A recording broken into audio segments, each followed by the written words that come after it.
নমস্কাৰ বন্ধুসকল, আপোনালোকে বাৰু ট্ৰেইনিং পিৰিয়ডৰ সময়ত অৰ্থাৎ ট্ৰেইনিং কৰি থকা সময়ত আপুনি ভাৰত চৰকাৰৰ পৰা 500 টকাকৈ উপাৰ্জন কৰিব বিচাৰে নেকি? আৰু ট্ৰেইনিং শেষ হোৱাৰ পিছত আপুনি 15,000 টকা চৰকাৰৰ পৰা সাহায্য লাভ কৰিব বিচাৰে নেকি? হয় বন্ধুসকল, মই আজি আপোনালোকক ক'বলৈ গৈ আছো PM বিশ্বকৰ্মা যোজনা বিষয়। অৰ্থাৎ যিটো PM বিশ্বকৰ্মা যোজনা আমাৰ ভাৰতৰ সন্মানীয় প্ৰধানমন্ত্ৰী নৰেন্দ্ৰ মোদী ডাঙৰীয়াই 15 আগষ্ট তাৰিখে লালকিল্লাৰ পৰা তেওঁ এই আঁচনিটো ঘোষণা কৰিছিল। আৰু বৰ্তমান এই আঁচনিটোৰ অফিচিয়েল ৱেবছাইটটো বৰ্তমান মুকলি হৈছে আৰু বৰ্তমান ৰেজিষ্ট্ৰেশ্যন চলি আছে। আৰু বৰ্তমানলৈকে প্ৰায় 11,000 ওপৰত বৰ্তমানলৈকে ৰেজিষ্ট্ৰেশ্যন হৈ গৈছে। বন্ধুসকল, এই সুবিধাটো আপুনিও ল'ব বিচাৰে নেকি? যিটো PM বিশ্বকৰ্মা যোজনা আছে তাৰ সুবিধা আপুনিও ল'ব পাৰে। বন্ধুসকল, এই PM বিশ্বকৰ্মা যোজনাৰ ভিতৰত প্ৰায় 18 প্ৰকাৰৰ আমাৰ থলুৱা কাৰিকৰী কলা কৌশলীক সামৰি এই যোজনাটো আৰম্ভ কৰা হৈছে।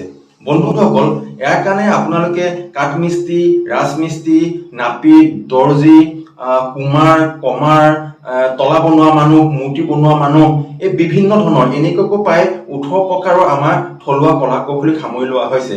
এওঁলোকে প্ৰথমে আবেদন কৰিব লাগিব। বৰ্তমান এই PM বিশ্বকৰ্মা যোজনাৰ অফিচিয়েল ৱেবছাইটটো মুকলি হৈ গৈছে আৰু বৰ্তমান আবেদন হৈ আছে। বৰ্তমান প্ৰায় 11-12,000 ওপৰত আবেদন হৈ গৈছে। গতিকে বন্ধুসকল, আপোনালোকেও দেৰি নকৰিব, সোনকালে যাওক আৰু আপোনালোকে গৈ এই আবেদনখন কৰক। বন্ধুসকল, এই আবেদনটো কৰাৰ পাছত যেতিয়া এই আবেদনটো একচেপ্ট হ'ব, একচেপ্ট হোৱাৰ পিছত আপোনালোকক ট্ৰেইনিঙৰ কাৰণে মাতা হ'ব। ট্ৰেইনিঙত আপোনালোকক ট্ৰেইনিংটো পাই আপোনালোকৰ 5-6 দিন হ'ব, যিটো বেছিক ট্ৰেইনিং, আৰু এডভান্স ট্ৰেইনিংটো প্ৰায় 15 দিন হ'ব ট্ৰেইনিংটো। আৰু আপোনালোকে যেতিয়া ট্ৰেইনিং কৰি থাকিব, ট্ৰেইনিং কৰি থকা সময়ত আপোনালোকক দিনে 500 টকাকৈ মজুৰি আপোনালোকক প্ৰদান কৰা হ'ব। আৰু ট্ৰেইনিং শেষ হোৱাৰ পিছত আপোনালোকক 15,000 টকাকৈ প্ৰদান কৰা হ'ব। আপোনালোকক এই 15,000 টকা প্ৰদান কৰা হ'ব আপোনালোকক টুল কিটছ কিনিবৰ কাৰণে। অৰ্থাৎ আপুনি যিটো কামৰ লগত জড়িত, সেই কামৰ লগত জড়িত থকা যিবিলাক সঁজুলি আছে, সেই সঁজুলিখিনি কিনিবৰ কাৰণে আপোনাক এই 15,000 টকাটো প্ৰদান কৰিব। আৰু ইয়াৰ পিছতে আপোনালোকক চৰকাৰে একেবাৰে সহজভাৱে আপোনালোকক 1 লাখ টকা লোন প্ৰদান কৰিব, য'ত চৰকাৰে আপোনালোকক 5% সুতৰ হাৰ পৰিশোধ কৰিব লাগিব আপোনালোকে চৰকাৰক। বন্ধুসকল, এই ট্ৰেইনিংটো শেষ হোৱাৰ পিছত চৰকাৰে আপোনালোকক এখন চাৰ্টিফিকেট আৰু এখন আইডেন্টি কাৰ্ড প্ৰদান কৰিব। এই চাৰ্টিফিকেট আৰু আইডেন্টি কাৰ্ডখনৰ দ্বাৰা আপোনালোকে যিকোনো কোম্পানীত আপোনালোকে গৈ চাকৰি কৰিব পাৰিব আৰু আবেদনো কৰিব পাৰিব। বন্ধুসকল, যিহেতু আমাৰ গাঁৱত কাম জনা মানুহ বহুত আছে, ধৰি লওক এজন দৰ্জী, ধৰি লওক এজন নাপিত, তেওঁ কাম জানে, কিন্তু তেওঁৰ হাতত এখন চাৰ্টিফিকেট নাই বা এখন প্ৰমাণ পত্ৰ নাই, য'ত তেওঁলোকে কোম্পানীত দেখুৱাব বা ক'ৰবাত দেখুৱাই তেওঁলোকে চাকৰিটো ল'ব। গতিকে বন্ধুসকল, এই ট্ৰেইনিংটো লোৱাৰ পিছত তেওঁলোকে যিখন চাৰ্টিফিকেট দিব, সেইখন চাৰ্টিফিকেট দি আপোনালোকে যিকোনো চাকৰিত আপোনালোকে আবেদন কৰিব পাৰিব, কোম্পানীৰ চাকৰিত গৈ আপোনালোকে কাম কৰিব পাৰিব।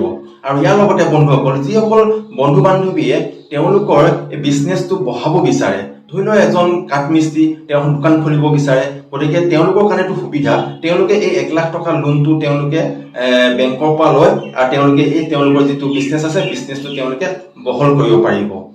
তেন্তে বন্ধুসকল, আপোনালোকে সোনকালে গৈ আপোনালোকৰ ওচৰৰ যি কমন চাৰ্ভিচ চেণ্টাৰ আছে তাত আপোনালোকে এইটো এপ্লাই কৰিব পাৰিব। আৰু আপোনালোকে আজি গৈ সোনকালে আপোনালোকে আবেদন কৰক।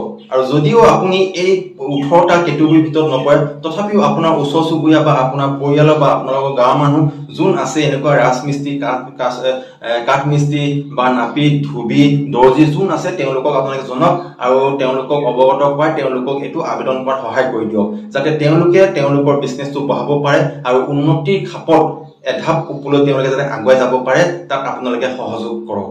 বন্ধুসকল, ভিডিঅ'টো কেনেকুৱা লাগিল? যদি ভাল লাগিল তেনে চেনেলটো লাইক আৰু ছাবস্ক্ৰাইব কৰি দিব। নমস্কাৰ, ধন্যবাদ, জয় আই অসম।